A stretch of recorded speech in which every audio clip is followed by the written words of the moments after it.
як ما یادم که وای آدمی کلان یا جنرال یا ادمیرال برای ما کار نداره اون کودکی جنگی برای ما یک وقت وضعیتی برادرشی بود همین بچه که در من مکتب خوند همین بچه با رفیقان راه را گرفتی تو مرا اول ببر بکش بعد رفته دیگر را کسر با کسر بیشتر جنگ کن همین حسیات مرا باور شد با در نزد شما درو در نزد خداوند راستی من ندیدم که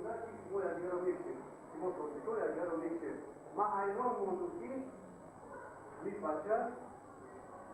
کسی نکرد یعنی چشم در این بچه همین عقل درست کردی و باور شد که اون مرد ندید لیکن ما رو میدیدم یک مسجد خونه کسایی بود معلوم شده بود ولی اوبای چشمش 8 قبض میریختی اول مرا شما بکشید حقیقتی خونم بعد رفته حالا چی کنید من اون بچه ها در بین شما ای جنرال نوده و حضورای تنمی در بین شد اگر ما درو بودم برامد بدست کیاسی ما بودم معلوم موجه کنم ما برای پای دکتر کی مالیان برای من سوپر گیرنده ای باید همین که بچه‌ها با دیگه آمد این مهنتی کنه ما معلومه بگید هر دو خرابه رحمتی کنان استادان همسیفان برادران خواهران امروز چه روزی خوش است هر یک انسان هر یک آدم ما باید گذشته خود را فراموش نکنیم آدمی که گذشته خود را فراموش میکند آینده ندارد برای همین 30 سال پیش ما هم 24 می سال 1971 در همین میدان در همین جایی که حوض بود امروز هیکل یکی از خوانندگان یعنی مکتب لنگری ایستاده است ما هم روز زنگ آخری را گذراندگی بودیم و امروز من فخر میکنم که مکتبی رقم 5 مکتبی که ما تمام کردگیم امروز برای ما یک خانه ما است ما فراموش نمیکنیم آن استادانی که ما را در روزهای وزمین در آن روزهایی که ما را تربیت میکردند و امروز ما با این وظیفه و با این آبوی که مثال که رفیقان ما هست رسیدیم ما فخر میکنیم و یک چیز را گفتنی هستم که پیش از این افسیفی من معروف جان گفت هر یک کدام ما باید وطن خود را دوست داریم اسم ملی خود را برداریم برای وطن خود را دوست داشتن خیلی که اول معرکه ما امروزه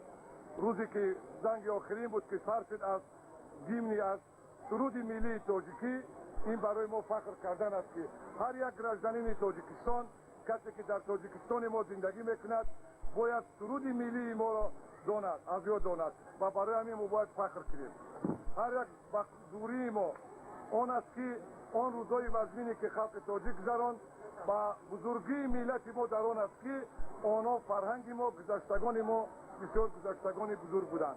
و امروز من خواهان آن هستم که تاجیکستان ما که استقلالیت دارد استقلالیت خود را گرفت و در سالگی خود را که نگاه می‌دارد هر یک دولت صاحب استقلال با خود ستون دارد ستون دولت این قوای مسلح جمهوری آن میباشد و برای همین این جوانانی که امروز ختم میکنید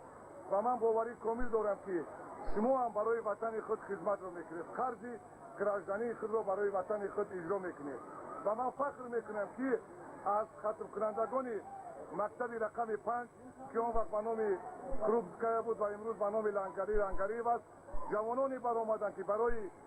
جان خود را فدا کردند برای حکومت کنستیتوسیونی برای قانون‌های برای جمهوری تاجیکستان و ما باید فخر کنیم و شما فخر کنید که ختم کننده این مکتب میباشید و با شما من از نام خودم از نام همسیفانم از نام استادان گفتنی هستم که با شما در آموزگارهای خود را حرمت کنید و با دانشکده‌های عالی برای آینده جمهوری ما شما هستید کی میداند ان شاءالله باوری ما کامل است که از مابین شما هم وزیر از مابین شما هم جنرال و از مابین شما عالمان میبرآیند و ما برای آن فخر میکنیم برای همین از نام خدا و از نام همسفان خود و شما و روی که پیش گرفته روی که رفته موفقیت آرزو میکنم و الهی همه وقت شاد باشه.